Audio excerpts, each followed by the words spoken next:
Hi, this is Nina with Stitching with a Smile, and I want to welcome you back. There won't be a stitch along this week. I was out of town helping my brother move, so I thought I would do just a very quick little video on Canada, its place in the world, I guess, as far as population and landmass. Um, I took Ingeborg's idea. Ingeborg is with A Stitch Too Far, and I'm going to use some maps. Ingeborg, that was a great idea. I found it very helpful in understanding where the Netherlands were in Europe. Okay, so just to give an idea of Canada, its size in squared kilometers.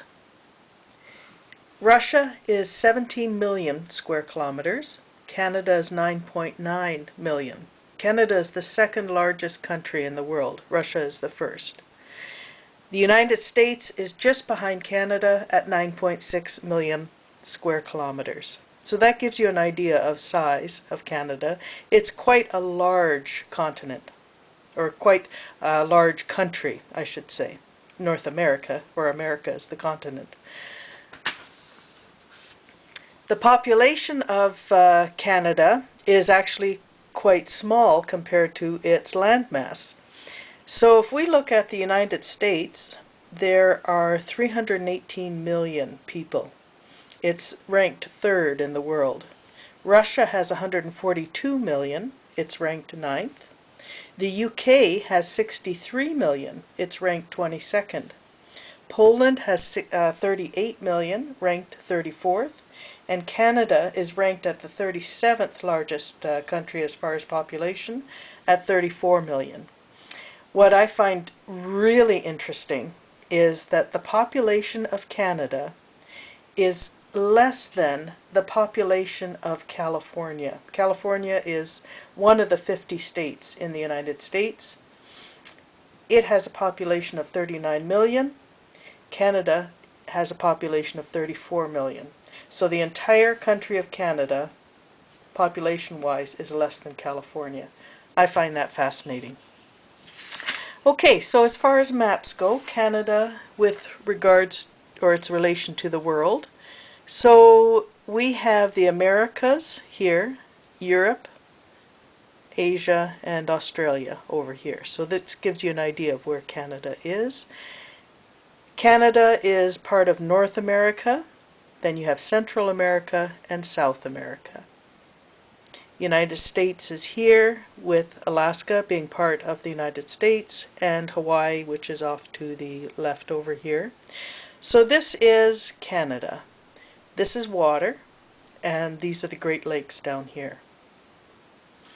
So let me flip. And here's the country of Canada. So Canada is made up of 10 provinces and 3 territories. I live in Ontario. This is the province of Ontario. Now, as a quick fact, the population of Canada is concentrated along its southern border. The further north you go, the more sparse the population. So I live in Ontario. Now let me see if I can put some perspective here. So here is Ontario. Down here is the city of Ottawa, which is the capital of Canada.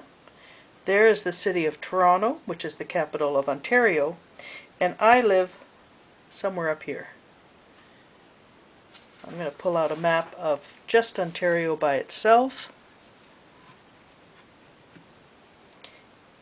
So here is Ottawa, Toronto, and I live right here. So this week, what I did was my brother, who was living in Toronto, down here, moved to Ottawa, over here. So I drove from Sudbury, which is where I live. This is considered part of northern Ontario, but the concentration of population is down here. So I drove from Sudbury to Toronto. That's about a 4-hour drive. Picked up my brother, and then we drove from Toronto to Ottawa, which is another about 4-hour drive. Dropped off my brother, and then I drove back from Ottawa to Sudbury, which is about a 6-hour drive. And that gives you an idea of this tiny little area. So 6 hours here, 4 and 4. So you can see that just in the province of Ontario is quite large, but the population concentration is mainly in this area of Ontario. This is getting into northern Ontario here, and then of course we get much further north of Ontario, which is barely populated at all up in this area. So that gives you a little idea of Canada and Ontario and where I live. If you're not from around this part of the world, you may not really understand what Canada is like. So just to give you an idea. At any rate, thank you so much for watching. Next week I will have the Stitch Along continue, and we'll see you then. Bye-bye.